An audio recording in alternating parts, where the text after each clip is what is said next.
اعوذ باللہ من الشیطان الرجیم بسم اللہ الرحمن الرحیم السلام علیکم ورحمۃ اللہ وبرکاتہ۔ دوستو، حضرت بلال رضی اللہ عنہ کا معمول تھا کہ وہ وضو کا پانی اور چھری لے کر حضور اکرم صلی اللہ تعالی علیہ وآلہ وسلم کی خدمت میں حاضر ہوتے اور آپ صلی اللہ علیہ وآلہ وسلم کا جوتا مبارک اپنے ہاتھ میں لے کر کھڑے رہتے۔ جب حضور اکرم صلی اللہ علیہ وآلہ وسلم وضو سے فارغ ہو جاتے تو چھڑی اور جوتا ان سے لے لیتے۔ حضرت بلال رضی اللہ عنہ اس کام کو بہت ہی بڑا شرف سمجھتے تھے کہ ایسا شرف کسی کو بھی حاصل نہیں۔ نبی کریم صلی اللہ تعالی علیہ وآلہ وسلم کی محبت و الفت اس قدر ان کے قلب و جگر میں جا گزری تھی کہ ہر پل اور ہر لمحہ یہی فکر ان کو دامن گیر ہوتی کہ کس طرح اپنے محبوب کے ہر عمل کو اپنا معمول بنا لیں۔ حضرت بلال رضی اللہ عنہ ہمیشہ بات کرتے ہوئے یہی کہتے کہ رسول اللہ صلی اللہ علیہ وآلہ وسلم نے یہ فرمایا، رسول اللہ صلی اللہ علیہ وآلہ وسلم نے وہ فرمایا۔ ان سے کوئی اور بات کی جاتی تو کچھ دیر وہ بات کرتے مگر پھر یہیں آ جاتے کہ رسول اللہ صلی اللہ علیہ وآلہ وسلم نے یہ فرمایا، رسول اللہ صلی اللہ علیہ وآلہ وسلم نے وہ فرمایا۔ آپ صلی اللہ تعالی علیہ وآلہ وسلم فرماتے ہیں، بلال کوئی بھی بات مجھ سے منسوب کر کے کہے تو اس کے بارے میں کسی شک میں مت پڑنا۔ حضرت بلال رضی اللہ عنہ ان اصحاب میں سے ہیں جن کو دنیا ہی میں جنت کی بشارت دے دی گئی، اور یہ ایک وجہ ہی کافی تھی کہ لوگ ان کی بے پناہ عزت کرتے، ان کی تعریف کرتے، اور جب ایسا ہوتا حضرت بلال رضی اللہ عنہ اپنے سر کو جھکا لیتے۔ جاننے والے جانتے تھے کہ ان کی تعریف کی جا رہی ہے، لیکن سر جھکا کر حضرت بلال رضی اللہ عنہ کی آنکھوں سے اشک جاری ہوتے تھے۔ وہ کہتے تھے کہ میں تمہیں بتاؤں میں کیا ہوں، میں ایک حبشی ہوں اور میں ایک غلام تھا اور ایک غلام ہوں، یعنی اللہ کا غلام۔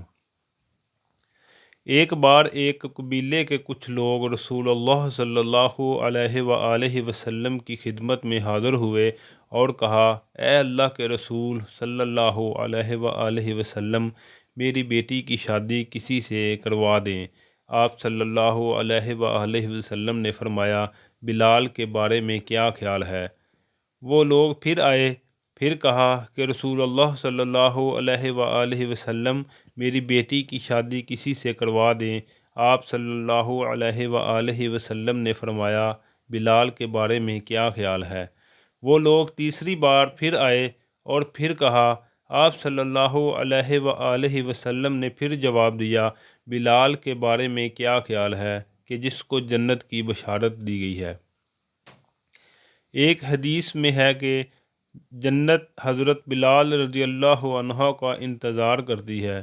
ایک مسلمان کی حیثیت سے ہم جنت کا انتظار کرتے ہیں، جبکہ جنت خود حضرت بلال رضی اللہ عنہ کا انتظار کرتی ہے۔ ایک بار فجر کی نماز کے بعد آپ صلی اللہ علیہ وآلہ وسلم نے حضرت بلال رضی اللہ عنہ سے پوچھا کہ تم ایسا کیا کرتے ہو کہ کل رات جنت میں میں نے اپنے آگے تمہارے قدموں کی آواز سنی؟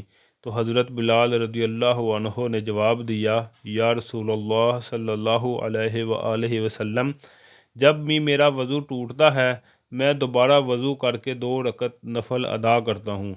کون نہیں چاہتا تھا کہ اسے موزن رسول صلی اللہ تعالی علیہ وآلہ وسلم کا حسین منصب نصیب ہو۔ صحابہ رضی اللہ عنہ اس بات پر جان تک دے سکتے تھے، لیکن یہ مقام حضرت بلال رضی اللہ عنہ کے حصے میں آنا تھا۔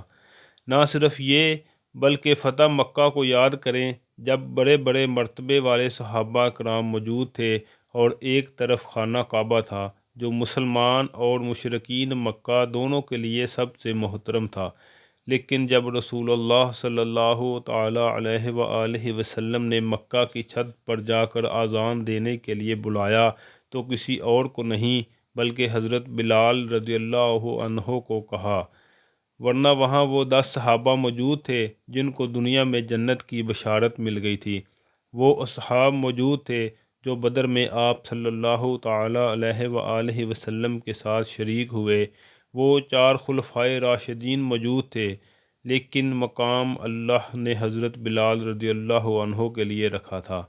ایک بار حضرت بلال رضی اللہ عنہ کو ایک حبشی عورت کا بیٹا کہہ کر بلایا گیا، جو حضرت بلال رضی اللہ عنہ کو گراں گزرا۔ آپ رسول اللہ صلی اللہ تعالی علیہ وآلہ وسلم کے پاس آئے اور ساری بات بتائی۔ آپ صلی اللہ علیہ وآلہ وسلم نے ان صحابی سے فرمایا کہ تمہارے اندر اب تک زمانہ جاہلیت کی باتیں موجود ہیں۔ آپ صلی اللہ علیہ وآلہ وسلم نے فرمایا، میں جتنا ایک سفید عورت کا بیٹا ہوں اتنا ہی ایک کالی عورت کا بیٹا ہوں، یعنی حلیمہ سعدیہ رضی اللہ عنہ۔ جب آپ صلی اللہ علیہ وآلہ وسلم پر علالت کا وقت آیا اور آپ صلی اللہ علیہ وآلہ وسلم سے امامت کے لیے آیا نہ جا سکا تو حضرت بلال خود آپ صلی اللہ علیہ وآلہ وسلم کو بلانے جاتے۔ کبھی آپ صلی اللہ علیہ وآلہ وسلم خود آتے اور کبھی کسی نے سہارا دیا ہوتا۔ یہ دیکھ کر حضرت بلال رضی اللہ تعالی عنہ فرماتے کہ کیا ہی دکھ اور غم کے دن ہیں، اگر یہ دن ہی دیکھنا تھا تو میری ماں نے مجھے پیدا ہی نہ کیا ہوتا، یا اے کاش میں یہ دن دیکھنے سے پہلے مر گیا ہوتا۔ پھر یوں بھی ہوا کہ حضرت بلال رضی اللہ عنہ اذان دیتے ہوئے غم سے بے ہوش ہو گئے۔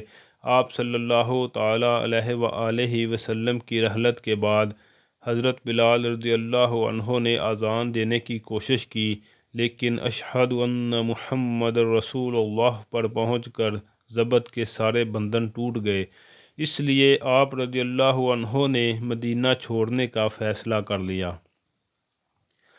آپ صلی اللہ علیہ وآلہ وسلم کی رحلت کے بعد حضرت بلال رضی اللہ عنہ نے مدینہ چھوڑ دیا تھا۔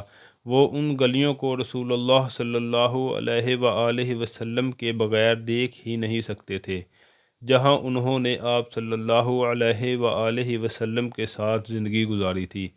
حضرت بلال رضی اللہ عنہ حضرت ابو بکر رضی اللہ عنہ کے پاس گئے اور ان سے اجازت مانگی کہ وہ جہاد پر جانا چاہتے ہیں۔ حضرت ابو بکر صدیق رضی اللہ تعالی عنہ نے فرمایا کہ مت جاؤ، مجھے تمہاری ضرورت ہے۔ لیکن حضرت بلال رضی اللہ عنہ نے جواب دیا کہ اے ابو بکر رضی اللہ عنہ، اگر آپ نے مجھے اپنے لیے خرید کر آزاد کیا تھا تو میں رک جاتا ہوں، اور اگر اللہ کے لیے آزاد کیا تھا تو مجھے جانے دیجیے۔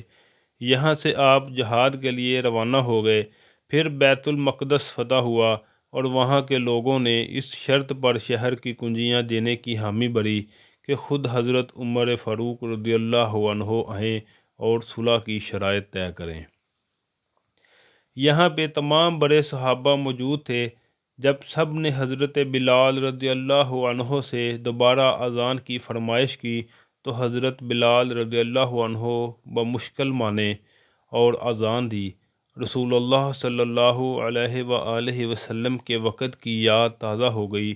وہ خود بھی بہت روئے اور تمام موجود صحابہ بھی خوب روئے۔ 2 ہی بار ایسا تھا جب رسول اللہ صلی اللہ علیہ وآلہ وسلم کے علاوہ کسی اور کے کہنے پر حضرت بلال رضی اللہ عنہ نے اذان دی۔ اس کے بعد حضرت بلال رضی اللہ عنہ کی اذان نہ تو فرش والوں نے سنی نہ ہی عرش والوں نے۔ یہ فخر صرف بلال بن ابی رباح کو حاصل ہے کہ خانہ کعبہ میں اور مسجد نبوی صلی اللہ علیہ وآلہ وسلم میں اور مسجد اقصیٰ میں تینوں جگہ اذان دی اور تینوں ہی جگہ توحید کا اعلان کیا۔ سبحان اللہ۔ دوستو، اگر آپ کو ہماری یہ ویڈیو پسند آئی ہے تو اس کو لائک کر دیں اور شیئر کر دیں، اور ہمارے اس چینل کو بھی سبسکرائب کریں تاکہ آئندہ آنے والی اچھی ویڈیوز آپ کو دیکھنے کو ملتی رہیں۔ ملتے ہیں اگلی ویڈیو میں، تب تک کے لیے اللہ حافظ۔